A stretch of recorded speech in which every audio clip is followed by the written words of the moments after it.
Hey everyone. Today we're going to be talking about a subject that was brought up once again. This one's on the show called Spark on CBC Radio.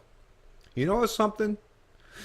I do pay a whole lot more attention, as people obviously recognize and realize at this point in time, to CBC Radio way more than I do on their television programming, right? Because on the radio, even though as we see it does have a very dominant leftist narrative, feminist, SJW, right? We know where the leanings of the CBC lies and resides. But there's at least, and I've seen this, especially with someone like Paul Kennedy, even Anna Maria Tremonti, even though I give her a hard time a lot of times, and rightfully so, for her stance or how she, well, that's the thing when you're talking about opinion pieces, they don't necessarily themselves, although it still squeaks by and happens, all right? But predominantly they just use people that they bring in, pundits or experts. And I mean, they get to pick who they bring. So, I mean, even though they're not supposed to offer an opinion themselves, the people they pick to offer the opinions tells you and suggests to you what the opinion they want you to hear. So, yes, there's political bias. Yes, they know how to skirt the legal lines, right? And function so that they're not held accountable legally for pure propaganda or anything. So I understand all that. But Anna Maria, even though she's, I would say, a feminist, full-on feminist. I mean, she works for the CBC, so she's a statist. But there's something about her that I keep thinking, maybe she can be reached. She seems smart enough. She seems like she has at least, I don't know, like I say, maybe it's because I'm a fairly decent judge of character and I can dig into the psyches of human beings pretty well. I don't know. I could be totally wrong in that aspect. But I don't know. Like I say, there's just certain parts of the CBC, even like the BBC. I do recognize that they do hold themselves to obviously a better standard, not where I would want them to hold them, but then a lot of the other publications or news outlets or media outlets, right? So that's why and that's the thing. I've heard people, even when I share my stuff, I've heard people say, "What are you, a leftist?" Because I do share a lot of CBC stuff, but I'm sorry. Listen, I'm forced to pay for this entity. Of course I'm going to take advantage of the fact that I have access to it freely and I can share it without any fear of reprisal because I pay for it, right? So, hello, it's just common sense judgment as far as I'm concerned. Anyways, but this isn't even Anna Maria. But like I say, this is from Spark, and it's called Sexism and Silicon Valley. And let me just say this to you guys or girls, right? Predominantly guys, though. Mostly guys. Because, I mean, think about it. Even growing up, and they talk about, and I've seen other articles that talk about, like there was this thing about promoting another one from CBC about how women were really in-depth in the programming in the early days and stuff. But come on. Computers, like growing up without any politics involved in my teens, okay? No politics involved with young teenagers. And I seen and recognized instinctively, yeah, it was guys. It wasn't that there was any political conspiracy, right? Or male patriarchy that saying, okay, we just want guys to be into computers. No, okay, it seemed to be the thing that guys wanted to get into predominantly. And no, it's not just because of game culture, which I've heard that suggestion too, because in the early days of computing, everything had to be done with programming. Even just to get a ball to bounce across the screen required, it wasn't that bad. I think it was like, 15, 16 lines of code. But still, it was the realm of men that were trying to, like there are differences, obviously, and there are exceptions to the rule, as always. That's the disclaimer I always put forth. But yes, men predominantly have that stupid, like, problem-solving, analytical. I don't know, maybe if it goes back to our hunter-gatherer days, I don't know. Like I say, I can't understand the entire bulk of human psychology or all that stuff and how it adapts over the culmination of human history, but it's not that men are trying to squeeze women out or men in Silicon Valley have any vicious disdain or hatred towards women or trying to keep them out of their inner circles. No. Listen, men, like I've said in past videos, we're all about competition. If you compete, just like if I was like Zuckerberg or one of these guys, right? And I mean, obviously he's not sexist in any way. they're just looking for, hey, who's going to do the better job? Who's more efficient? Who's more proficient? Who's better? And that's all it comes down to. So listen, like I said in past videos, raise the bar, raise yourself up. Don't try to bring people down. And this is really in regards to what we're talking about when this, but I'm just going to play this for a bit. It's a 15-minute audio segment, so I can't play it all because when you do a 15-minute audio segment, considering I talk throughout the whole thing, right, and offer my own narrative, right, to counteract some of the stuff they put forth, it can stretch out to 30, 40, 50 minutes, and I know most people don't want to watch videos that long. They get bored as shit, right? Short attention spans these days, and I understand that. We're inundated with so much information. Who wants to take that much time out of their day, right? Got that, and that's why I better shut up now, get to the, right? Okay. As you've been hearing in the news lately, sexism and misogyny are being highlighted as more women come forward to describe everything from denied opportunity to sexual harassment in Silicon Valley. And this is in a field where women have had a tough time establishing a foothold. But it wasn't always the case. In fact, there was a time when there were twice as many women in computer science than there are today. And then, well, this happened. Stephen Jobs is a 27-year-old multimillionaire whose large fortune is built on something little, the personal computer. It is becoming so commonplace that many of us are becoming dependent on it. How many calculators do you own? 2, maybe? Right. And you have to use the automatic bank telling machines? Sure. So life is already seducing you into learning this stuff. Yes, the advent of the personal computer. Sounds so quaint now. But prior to that, women made up a significant number of the programmers in tech. Then Steve Jobs and Bill Gates and Apple and Microsoft came along with the personal computer, and things began to change. But even under that pretense, Bill Gates and Steve Jobs, have you seen these gentlemen? I mean, for those of you that don't know them personally or what they look like visually, if I can't understand there's anyone in this modern day that don't, but I'll post pictures of them both, right? So you can see, like, these are, I mean, nothing against them. Great people, right? One of them's no longer with us. But, I mean, they're just experts in their field. It's not like they were trying to squash or quash women or anything, or had any pretense of any politics when you're talking. They rose to the top in their field. Don't hate them for that. Look at the things we benefit as a result. In an engaging piece in the April issue of the Atlantic Monthly, journalist Liza Mundy traces the history and the demotion of women in the tech sector. Hi, Liza. Hi, how are you? Very well, thanks. So it's not news that there's sexist behavior in Silicon Valley, but some of what you heard as you were researching this article was shocking. Is there a particular example that you came across that really struck you? One that really struck me was talking to a woman who taught herself how to code in her teens. She was part of sort of the early internet, and she said she was too young really to sort of perceive the sexism when she was in her teens. But then she moved into investing and, you know, becoming a venture capitalist. And the number of times she said that she had to disentangle somebody's arm from around her, lift somebody's hand off of her knee or her back or her arm or her elbow. She talked about, you know, mastering the art of the three-quarter smile so that you seem friendly and approachable but not accessible. You know, she talked about having business meetings and then they would just sort of ask her, do you want to go up, you know, for a nightcap in my hotel room? Just, I mean, come on. Like, seriously, though? I mean, right here. It's, I mean, not suggesting that there might be some isolated incident or so, right? That this lady's genuinely being asked about. But, I mean, have you, like I said, Steve Jobs, Bill Gates, Zuckerberg, right?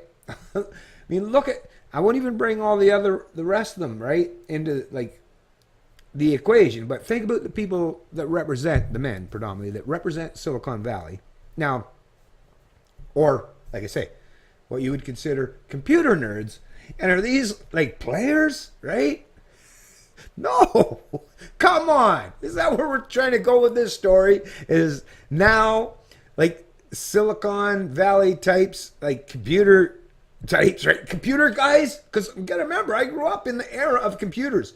I literally, fortunately, with me being in my age, 46, Gen X, is in my teens, in my early teens, is when personal computing actually came to exist. So I have in-depth knowledge how that played out from then until now. So there's no in between. I understand. To suggest that computer nerds or geeks were like what these misogynist, sexist, or players trying to, like use sexual impropriety and advances towards women. Like, come on. Like I say, of course it may have happened, but wow, trying to paint that picture, fail already.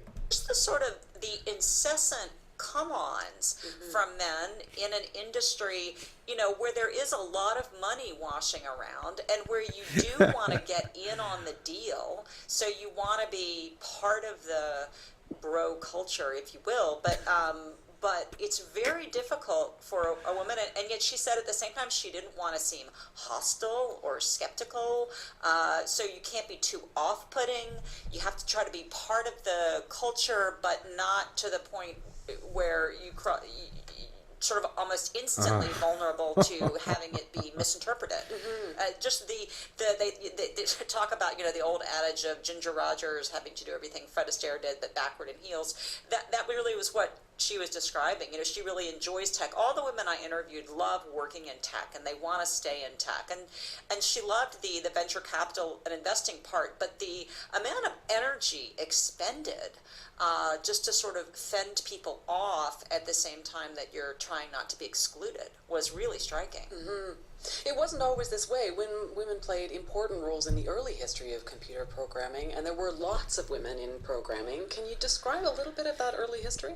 Yes, it is really interesting. The computer industry really sort of came out of World War II and started developing in the 1940s and 50s. And at that time, hardware was thought to be the kind of lucrative, exciting future. And software programming was considered to be kind of secretarial and rote, and therefore suitable for women. And so software was a field that was fairly... So she's even suggesting, now remember at the time that she's talking about, in the 40s and 50s, so in the 40s, whether it was during the World War or subsequently thereafter, right, which men were doing a lot of fighting, so probably not, but there was still, of course, men that were left to do the technical aspects of it.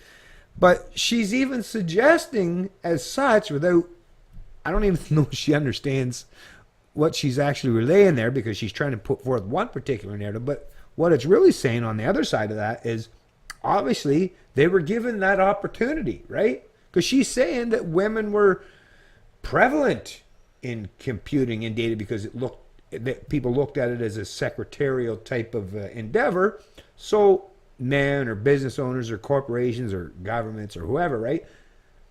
They apparently said, well, this is something that women should be good at, right? So they gave them the opportunity. So it's not like she's basically even admitting that women weren't denied any opportunity or their ability to step inside that realm.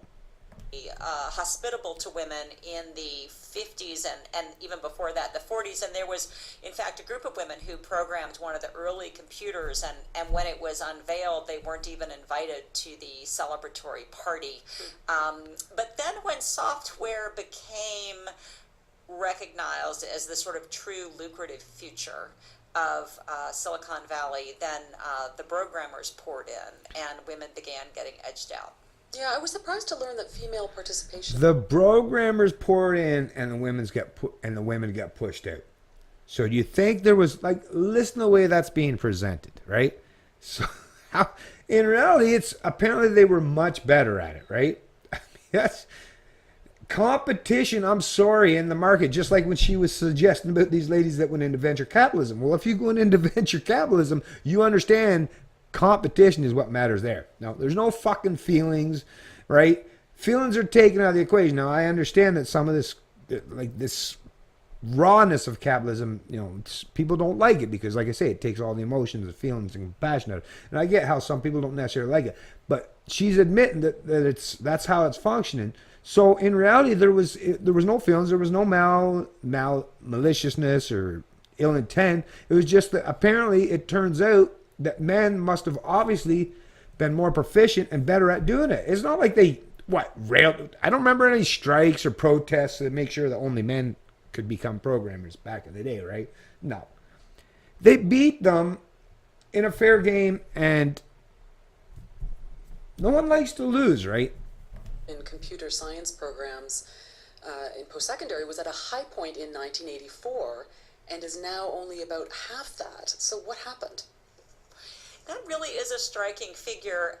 It is getting better, but just to sort of explain why that happened to the extent that anybody understands, there sort of has been a change in categories over the past couple of decades. So what might have been computer science back in the 80s might be in a different field these days. So it's not completely apples to apples, but the reason for the decline in a time where women's participation in many other fields and many other sciences has actually risen, one explanation people proffer is that as people flooded into computer science courses in the 80s and 90s, universities developed ways of weeding them out because they couldn't even provide enough professors to teach these courses. And so they developed what were called weeder courses, which were really, really hard, daunting, difficult courses designed to weed people out. And I think social science has shown that women tend to be more attached to good grades than men are, and it is harder for women to sort of tolerate being in fields where they feel like they're failing or might fail. It's funny, I did interview for this. I mean, where does what she's saying even sense? They're saying they raised the bar to make it to weed out the people that were the weak, and she's trying to make an excuse. This is what I mean. She's not being intellectually honest. Okay, let's us be honest. Let me be honest in this response to what she's saying is she's not being intellectually honest, right? Just like with any other competitive venture, right? Sports, business, don't make me list off the many different ways people can be competitive. I mean, it covers almost every aspect of our life. But if in the natural order of things, men seem to be the ones that dominated in that field, trying to pretend that that's anything other than just obviously nature showing itself for what it is. Why is it always going to be all about politics, right? Why do you have to bring politics in the equation? It's just reality. Can we not just own up and accept that humans, right, even not just men and women, but on many different planes and levels, humans, we have different accomplishments, capabilities, and it's all reflective of our upbringing, our environment, our education, our biology. And there's, like I say, there's no pretense of actual equality as far as outcomes. This is the part that we can't hammer home hard enough. And I know it sounds a little bit insensitive to some people that don't like to hear these truths, these realities, but there's no underlying pretense. There's no patriarchy involved. It's just nature showing, just like if you went out and watched, like, in the animal kingdom, right? Like an alpha lion, a male lion, or and then maybe a beta, whatever, animal. But even nature will show you that they're all beings, all animals, or even plants, they're not all on the same level of adaptability, of abilities, of, there's discrepancies in nature. And it's not meant, it should never be looked upon as, like one imposing their dominance over the other. It's just the way nature has played out. It's just the natural part of evolution. Or even if you're, from the religious side of it, it's just, that's hey, that was the great design, right? Stop trying to deny that there's no central planning as far as the fact that they want to dominate one over the other. That's just how it's played out. That's there. There's no such thing as intelligent design where it eliminates the possibility of one particular sex to lack any capacity to do something. It obviously works. It's what works, right? There has to be a balance, just like how men fail in many aspects. Like I say, when men have pretty strong characteristics in certain aspects of society, but if we just had men in this world, it would not be good. We need women. We need the sensibilities, the compassion, right? And the emotion and the empathy that's dominant from the female side of the species. So it's a beautiful thing. Instead of looking at it as nasty competition or one trying to overrule the other, look at it as if you bring them both together, yin and yang, right? You create, instead of one half and another half, you have a whole. Bring them both together and you end up with a whole. Piece, a number of really brilliant women who said, I felt really discouraged in college, and so I left computer science and went into mechanical engineering or electrical engineering. And of course, to me, I'm a liberal arts major. Like, these all seem incredibly hard to me. Right. But for some reason, computer science has had sort of the most hard and daunting course. So this is a woman that she just self-admitted is a liberal arts major. And she's delving into talking about these things as if she should be a professional or an expert that's knowledgeable on the subject. Obviously not. Anyways, I'm already almost 7 minutes into it. And I'm 21 minutes, almost 22 minutes into my video, so I'm going to tie it up real quick. Now I'll post a link to this article in the description of the video so you can continue on, listen to what we've got to say, and I suggest you do, because there's some intellectual dialogue, there's some good conversation take place. Absorb that information. Don't reject them just because even if you're a guy, listen. How you expand your knowledge is absorbing information from everybody, right? Take it all in, right? Even if you don't like it, take it all in. It expands your mind so that you can be better, adept, and prepared to have a more objective understanding regarding any particular topic. Don't reject anyone's ideas. Listen to them, but make sure you get information from many different sides. Don't try to live in an echo chamber or in a bubble. Get as much information from as many different variances and opinions that you can come up with, and that will expand your mind to the point where you'll have a much better understanding and be able to be more truthful about any topic or subject that you cover. Anyways, go tie this up real quick now. You have yourself a great day. This is Canadian Libertarian, and I love liberty.